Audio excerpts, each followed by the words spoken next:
بسم اللہ الرحمن الرحیم۔ عزیز دوستو، آج کی اس ویڈیو میں ہم حضرت ہود علیہ السلام اور قوم عاد کا ذکر کریں گے۔ آپ سے ریکویسٹ ہے کہ ویڈیو کو پوری سنیں۔ حضرت ہود علیہ السلام حضرت نوح علیہ السلام کے بیٹے سام کی اولاد یمن میں جا کر آباد ہو گئی تھی۔ سام کے ایک بیٹے کا نام ارم تھا، ارم کے ہاں اوس پیدا ہوا اور اوس کے بیٹے کا نام عاد تھا۔ عاد کو اللہ تعالیٰ نے بہت ساری اولاد سے نوازا تھا۔ دیکھتے ہی دیکھتے عاد کی نسل خوب پھیل گئی، یہاں تک کہ کچھ ہی عرصے کے بعد یہ پوری قوم ایک بہت بڑی آبادی کی شکل اختیار کر گئی۔ یہ نسل سام کے پوتے عاد کی اولاد سے پھیلی تھی، اس لیے یہ لوگ قوم عاد یا قوم ارم کے نام سے مشہور ہو گئے۔ قوم عاد دوسری قوموں کی نسبت انتہائی طاقتور تھی۔ قد کاٹ میں یہ لوگ بہت بڑے پہلوان نظر آتے تھے، ان کے جسم فولاد کے بنے ہوئے محسوس ہوتے تھے۔ وہ ہر قوم ہر قبیلے پر غلبہ پا لیتے تھے، لیکن ان پر کوئی بھی غلبہ نہیں پا سکتا تھا۔ اللہ تعالیٰ نے قوم عاد کی نعمتوں میں بہت برکت ڈالی تھی۔ ان کی وادیاں اونٹوں، گھوڑوں، بکریوں سے بھر گئی تھیں۔ ان کے کھیت کھلیان سرسبز و شاداب فصلوں سے لہلہاتے تھے۔ ان کے گھر جوان بیٹوں سے بھر چکے تھے، یعنی اللہ تعالیٰ نے ان پر اپنی نعمتوں کی بارش برسا دی۔ اللہ تعالیٰ نے قوم عاد کے بارے میں قرآن کریم میں فرمایا ہے، قوم عاد کی مانند کوئی قوم دنیا کے ملکوں میں پیدا نہیں کی گئی۔ قوم عاد میں دولت و ثروت کی فراوانی نے لوگوں کو عیش و عشرت میں ڈال دیا تھا۔ انہوں نے پتھروں کو تراش خراش کر بڑے بڑے محلات تعمیر کیے، اونچے ستونوں والے گھر بنائے، اور اسی وجہ سے ان کو بلند ستونوں والی قوم بھی کہا جاتا ہے۔ یہ لوگ اپنے باپ دادا کی زبانی طوفان نوح کی سنی ہوئی کہانیاں بھی بھول چکے تھے، حالانکہ اس طوفان کے زمین پر موجود نشانات انہوں نے خوب دیکھے تھے۔ وہ یہ بھول گئے تھے کہ اللہ تعالیٰ نے قوم نوح پر طوفان کیوں بھیجا تھا۔ ان لوگوں کو اپنی دولت اور طاقت پر بہت گھمنڈ تھا۔ قوم عاد کے لوگوں نے اللہ تعالیٰ کو مکمل طور پر بھلا دیا تھا۔ یہ لوگ پہلے تصویروں اور مجسموں کے فتنے کا شکار ہوئے، پھر آہستہ آہستہ پوری قوم عاد بت پرستی میں مبتلا ہو گئی۔ ان لوگوں نے بڑے بڑے پتھروں کو تراش کر تیو ہیکل بت تیار کر رکھے تھے، اور ان بتوں کے نام سمد، حمود اور حب وغیرہ تھے۔ جب ان کی سرکشی حد سے تجاوز کر گئی تو اللہ تعالیٰ نے ان کی اصلاح کے لیے انہی میں سے اپنے ایک نیک بندے کو اپنا پیغمبر منتخب فرمایا، اور ان کے ذریعے قوم عاد کو اپنا پیغام پہنچایا۔ ان کا نام حضرت ہود علیہ السلام تھا، جو عاد کے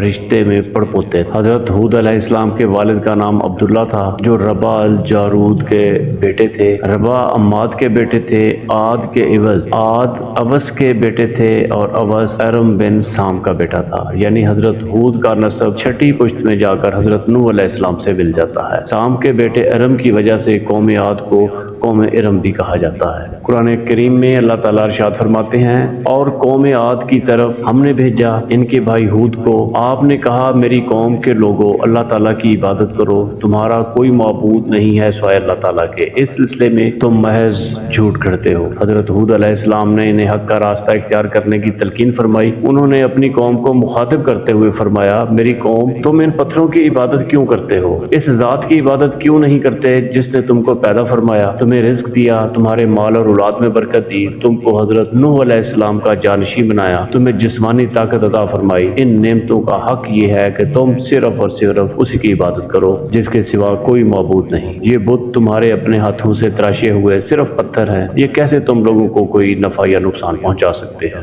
ان باتوں کا قوم عاد پر کوئی اثر نہ ہوا۔ قوم عاد 13 قبائل پر مشتمل تھی۔ ان میں سے 2 نہایت طاقتور تصور کیے جاتے تھے۔ ان 2 قبائل کے نام لقمان اور خلجان تھے۔ جب حضرت ہود علیہ السلام نے قوم عاد کو دعوت حق دی تو لقمان قبیلے نے آپ علیہ السلام کی سخت مخالفت کی اور آپ کے دشمن ہو گئے۔ اس کے برعکس خلجان قبیلے کے بہت سے لوگ حضرت ہود علیہ السلام کی تعلیمات سے متاثر ہوئے، وہ آپ علیہ السلام پر ایمان بھی لے آئے، لیکن قوم عاد کی ایک بہت بڑی تعداد ایمان لانے سے گریزاں رہی۔ حضرت ہود علیہ السلام نے اپنی قوم کو بہت سمجھایا، ان کو اللہ تعالیٰ کی نعمتیں یاد کرائیں، اللہ تعالیٰ کی نشانیوں سے آگاہ فرمایا، لیکن وہ نہ مانے۔ روایات کے مطابق حضرت ہود علیہ السلام 50 سال تک اپنی قوم کے لوگوں کو اللہ تعالیٰ کا پیغام پہنچاتے رہے، مگر ان کی تبلیغ کا ان نافرمان لوگوں پر کوئی اثر نہ ہوا۔ چند گنے چنے غریب لوگ ہی حضرت ہود علیہ السلام پر ایمان لائے۔ حضرت ہود علیہ السلام نے ان کو اللہ تعالیٰ کے بڑے عذاب سے ڈرایا کہ اگر تم نے اپنی روش نہ بدلی اور خوفناک عذاب کے لیے تیار رہو، مگر یہ لوگ ماننے والے نہیں تھے، اسی نافرمانی اور سرکشی کی ڈگر پر چلتے رہے۔ جب مسلسل تبلیغ کے باوجود قوم قوم عاد اپنی سرکشی سے باز نہ آئی تو حضرت ہود علیہ السلام نے اللہ تعالیٰ سے دعا فرمائی۔ حضرت ہود علیہ السلام نے فرمایا، پروردگار، ان لوگوں نے جو میری تکذیب کی ہے اس پر اب تو ہی میری نصرت فرما۔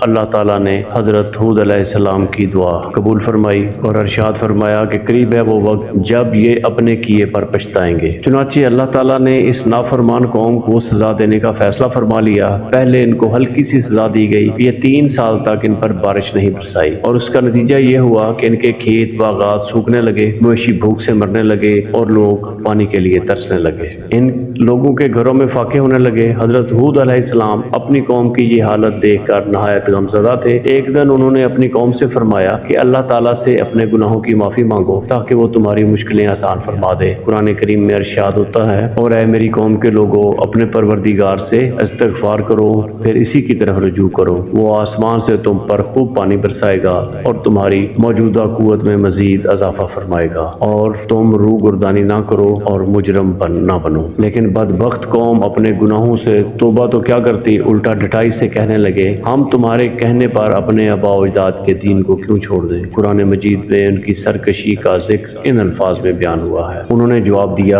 اے ہود، تم ہمارے پاس کوئی سری شہادت لے کر نہیں آئے، اور تیرے کہنے سے ہم اپنے معبودوں کو نہیں چھوڑ سکتے، اور تجھ پر ہم ایمان لانے والے نہیں۔ قوم عاد کے ہاں روایت تھا کہ جب کوئی ان پر بڑی مصیبت آتی تو ان کا ایک وفد مکہ مکرمہ جا کر بیت اللہ کے پاس کھڑے ہو کر دعا مانگتا، جس سے ان کی مصیبت ٹل جاتی۔ جب قحط سالی کو 3 برس گزر گئے اور بارش نہ ہوئی تو انہوں نے اپنے رواج کے مطابق 70 آدمیوں کا ایک وفد مکہ مکرمہ بارش کی دعا کے لیے بھیجا۔ اس وقت مکہ مکرمہ میں قوم عمالیق آباد تھی، جن کا سردار معاویہ بن بکر تھا۔ اس کی بیوی قوم عاد کے خاندان سے تعلق رکھتی تھی، اس وجہ سے معاویہ بن بکر کی قوم عاد سے اچھی دوست تھی۔ قوم عاد کا وفد مکہ مکرمہ آ کر ان کے پاس ٹھہرا۔ معاویہ بن بکر کے پاس کھانے پینے کی فراوانی تھی، لہٰذا اس نے ان کی خوب خاطر مدارت کی، یہاں تک کہ اس کی 2 لونڈیاں تھیں جو بہت اچھا گانا گاتی اور رقص کرتی تھیں، ان کو جراداتان کہا جاتا تھا۔ معاویہ بن بکر نے ان کی یہ ڈیوٹی لگا دی کہ وہ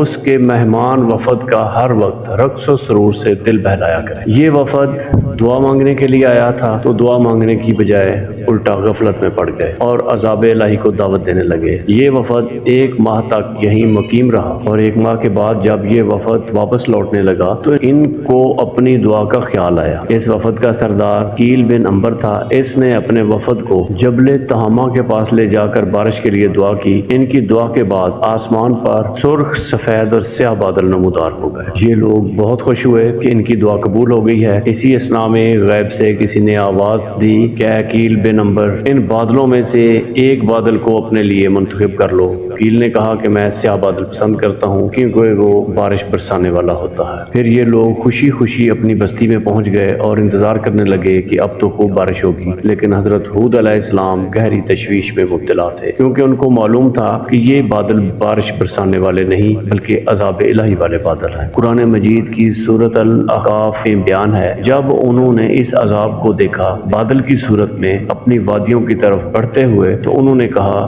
یہ تو بادل ہے جو ہم کو سیراب کرنے والا نہیں، بلکہ یہ تو وہ شے ہے جس کے بارے میں تم نے جلدی مچا رکھی۔ یہ ہوا کا طوفان ہے جس میں بہت دردناک عذاب ہے۔ قوم عاد کی ایک عورت جس کا نام مہد تھا، اس نے جب ان بادلوں کی طرف دیکھا تو چیخ مار کے بے ہوش ہو گئی۔ بہت لوگ حیران ہوئے کہ اس کو کیا ہو گیا ہے۔ جب اسے ہوش آیا تو لوگوں نے پوچھا، اے مہد، تم نے کیا دیکھ لیا؟ اس نے بتایا، میں نے ان بادلوں میں ایک ایسی آندھی کو دیکھا ہے جو آگ کی طرح سرخ ہے، اور اس کے پیچھے پیچھے کچھ لوگ ہیں جو اس کو ہنکاتے ہوئے ادھر لا رہے ہیں۔ بس ابھی کچھ ہی دیر گزری تھی کہ ان سیاہ بادلوں میں سے ایک سرخ آندھی طوفان کی طرح نمودار ہوئی اور قوم عاد کے بڑے بڑے پہلوانوں کو اٹھا اٹھا کر پہاڑوں کی چٹانوں پر پٹک دیا، اور ان کی حالت ایسی ہو گئی جیسے درختوں کے پتے اڑ رہے ہوں۔ یہ آندھی مسلسل 8 دنوں تک یوں ہی طوفان برپا کرتی رہی۔ قرآن کریم کی سورۃ الحاقہ میں بیان ہے، اللہ تعالیٰ نے اس کو مسلسل 7 رات اور 8 دن ان پر مسلط رکھا۔ تم وہاں ہوتے تو دیکھتے کہ وہاں اس طرح بچھڑے پڑے ہیں جیسے وہ کھجور کے بوسیدہ تنے ہوں۔ اب کیا ان میں سے کوئی تمہیں باقی بچا نظر آیا؟ 8 دن کے بعد جب یہ طوفان تھما تو قوم عاد کا نام و نشان مٹ چکا تھا۔ کوئی فرد، کوئی جانور، کوئی پرندہ اس آندھی نے زندہ نہ چھوڑا تھا سوائے حضرت ہود علیہ السلام اور ان کے اہل ایمان ساتھیوں کے۔ اس طوفانی آندھی کے آنے سے پہلے اللہ تعالیٰ نے حضرت ہود علیہ السلام کو حکم دے رکھا تھا کہ وہ اپنے ساتھیوں کو لے کر اس بستی سے دور چلے جائیں۔ اس طرح اللہ تعالیٰ کے حکم سے یہ لوگ زندہ بچ گئے۔ قوم عاد کی ہلاکت سے چند دن پہلے حضرت ہود علیہ السلام یمن سے ہجرت کر کے حضر موت کے علاقے میں جا کر آباد ہو گئے تھے۔ پھر یہاں آپ نے 150 سال کی عمر میں وفات پائی۔ یہ بھی کہا جاتا ہے کہ آپ خانہ کعبہ کے پاس دیگر 98 انبیاء علیہ السلام کے ساتھ مدفون ہیں۔ جس علاقے میں حضرت ہود علیہ السلام کی قوم پر آندھی کا طوفان آیا تھا وہ سارا علاقہ ریت میں دفن ہو گیا اور اس کو صحرائے ربیع الخالی کہا جاتا ہے۔ یہ دنیا کا سب سے بڑا مسلسل ریت کا ریگستان ہے جو سعودی عرب میں واقع ہے۔ اس کا رقبہ 5 لاکھ مربع کلومیٹر ہے۔ 1991 میں آثار قدیمہ کی ایک ٹیم نے اس صحرا کا کھوج لگا کر وہ شہر دریافت کر لیا جسے قرآن کریم میں بڑے بڑے ستونوں والا شہر ادبار کہا جاتا ہے، اور یہ دریافت قرآن پاک کی حقانیت کی واضح دلیل ہے۔